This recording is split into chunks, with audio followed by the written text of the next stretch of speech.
पिछले 1.5 सालों से कोरोना महामारी के बढ़ते खतरे के चलते सभी त्योहारों का रंग फीका पड़ गया। एक के बाद एक कई त्योहार सामने आए, लेकिन जिस तरीके से पहले त्योहार मनाए जाते थे उस तरीके से इस बार त्योहार देखने को भी नहीं मिला। हम बात कर रहे हैं दही हंडी की। दही काला जिस तरीके से मुंबई में आयोजित की जाती है उसमें अलग अलग गोविंदा पथकों द्वारा थर लगाए जाते हैं और उसके बाद मटकी फोड़ने का सिलसिला शुरू होता है। सरकार और प्रशासन ने बार बार आम जनता से अपने घरों में रहकर अपने परिवार के साथ त्योहार मनाने की अपील की और सार्वजनिक ठिकानों पर भीड़ इकट्ठा न करने का भी लोगों से अनुरोध किया। पिछली बार दही हंडी फोड़ने वाले गोविंदा पथकों ने कृष्ण जन्माष्टमी के दौरान दही हंडी नहीं फोड़ी थी। इसी तरह इस साल भी कोरोना संक्रमण के मद्देनजर मुंबई समेत पूरे महाराष्ट्र में दही हांडी का पारंपरिक त्योहार नहीं मनाया जाएगा।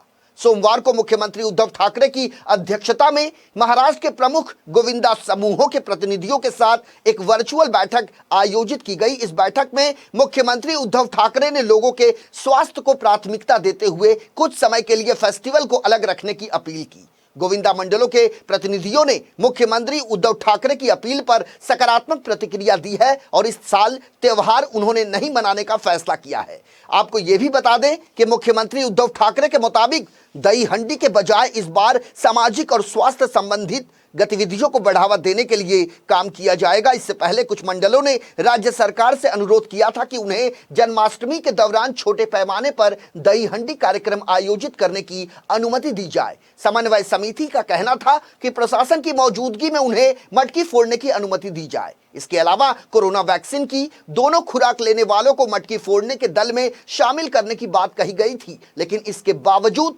कोरोना वायरस के बढ़ते खतरे को देखते हुए मुख्यमंत्री उद्धव ठाकरे ने इसके लिए अनुमति नहीं दी। बैठक में गोविंदा समूहों के प्रतिनिधियों के साथ साथ उप मुख्यमंत्री अजित पवार, राजस्व मंत्री बाला साहेब थोरात और गृह मंत्री दिलीप वलसे पाटिल मुख्य तौर से मौजूद रहे। दही हांडी का त्योहार 31 अगस्त को है।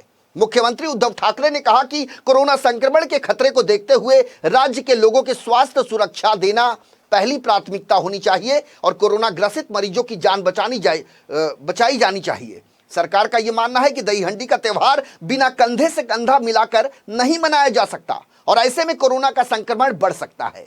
राज्य के टास्क फोर्स के अलावा केंद्र की नीति आयोग ने भी कोरोना की तीसरी लहर को लेकर सरकार को पहले से ही आगाह कर दिया है। उसी वजह से महाराष्ट्र सरकार किसी भी तरह का रिस्क नहीं लेना चाहती। इस मामले में भारतीय जनता पार्टी के मुंबई प्रवक्ता और विधायक राम कदम ने कहा कि चाहे कुछ भी हो जाए दही हंडी होकर रहेगी। इसके अलावा महाराष्ट्र नव निर्माण सेना भी इस तैयारियों में जुटी है कि किसी तरह दही हंडी का कार्यक्रम किया जाए।